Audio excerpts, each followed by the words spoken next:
ಇದೇ Hebbal bridge inauguration ಆದಾಗಿಂದನೂ traffic ಪೂರ್ತಿ ಕಮ್ಮಿ ಆಗಿದೆ ಅಂತ ಹೇಳ್ತಾರೆ. ಇಲ್ಲ, ಇವತ್ತು ಭಾನುವಾರ ಆಗಿರೋದ್ರಿಂದ ಈ ಲೆವೆಲ್ ಟ್ರಾಫಿಕ್ ಸ್ವಲ್ಪ ಓಕೆ ಅಂದ್ರೆ 10 ಸೆಕೆಂಡ್ ಇಲ್ಲಿಂದ ಅಲ್ಲಿಗೆ ಹೋಗ್ತೀವಿ. ಅದೇ ನಾರ್ಮಲ್ ಡೇಸ್ ಅಲ್ಲಿ ಬಂದ್ರೆ ಏನ್ ಮಣ್ಣು ಕಮ್ಮಿ ಆಗಿಲ್ಲ. ಆ ಕಡೆಯಿಂದ ಬರೋರ್ದು ಅದೇ ಕತೆನೆ.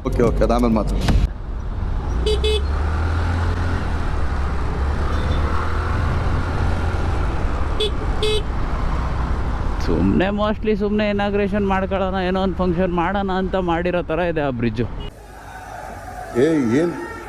ಇನ್ನು ಈ ಕಡೆ ಏನು ಮಾಡ್ತಾರೋ ಗೊತ್ತಿಲ್ಲ. ಆ ಕಡೆ ಬ್ರಿಡ್ಜ್ ಮಾಡ್ಬಿಟ್ಟು ಇದನ್ನು ಯಾವಾಗ ಕ್ಲೋಸ್ ಮಾಡ್ತಾರೆ, ಯಾವಾಗ ಹೊಡೆದಾಕ್ತಾರೆ, ಏನು ಮಾಡ್ತಾರೆ ಅನ್ನೋದು ಅವ್ರಿಗೆ ಗೊತ್ತಿರಲ್ಲ ಪಾಪ. ನಾವೇನು ಹೇಳೋಣ. ಹುಡುಗ ಒಬ್ಬ ಗಾಡಿ ತೊಗೊತಾ ಇದ್ದ ರಾಯಲ್ ಎನ್ಫೀಲ್ಡು. ಸೊ ಇನಾಗ್ರೇಷನ್ ಅಂತೀನಿ ಇವ್ರುಗಳು ಮಾತು ಕಟ್ಕೊಂಡು. ಬ್ರಿಡ್ಜದು ಹೇಳ್ತಾ ಇದ್ನಲ್ಲ, ಹಂಗೆ ಇನಾಗ್ರೇಷನ್ ಅಂದ್ಬಿಟ್ಟೆ. ಗಾಡಿ ಡೆಲಿವರಿ ಇದೆ ಇವತ್ತು. ಸೊ ಅದಕ್ಕೋಸ್ಕರ ರಾಯಲ್ ಎನ್ಫೀಲ್ಡ್ ಶೋರೂಮ್ಗೆ ಹೋಗ್ತಾ ಇದ್ದೀರಿ. ಯಾವುದು ಏನು ಎತ್ತ ಅಲ್ಲಿ ಹೋಗ್ಬಿಟ್ಟು ನೋಡೋಣ. ಗಾಡಿ ಹೆಸರು ಹೇಳಿದ್ರು ಗುರು, ನಾನು ಈ ನಡುವೆ ಟಚ್ಚಲ್ಲಿಲ್ಲ ಗಾಡಿಗಳ ಹೆಸರಲ್ಲ, ನನಗೂ ಅಷ್ಟೊಂದು ಗೊತ್ತಿಲ್ಲ. ಒಬ್ಬನೇ ಅವನ ಡ್ರೈವರು ಕಾಣಿಸ್ಲಿಲ್ಲ ಗುರು. ಅಮ್ಮ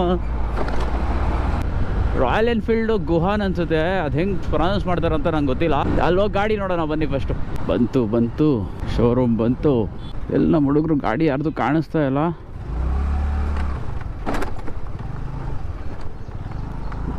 ಅಪ್ಪ ಏನು ರೋಡ್ ಇದು. ಹಿಮಾಲಯ ಟೆಸ್ಟ್ ಡ್ರೈವ್ ಓಡ್ಸಕ್ಕಂತಾನೆ ಮಾಡಿದ್ದಾರೆ ಅನ್ಸುತ್ತಿದ್ದು ಆಫ್ ರೋಡು.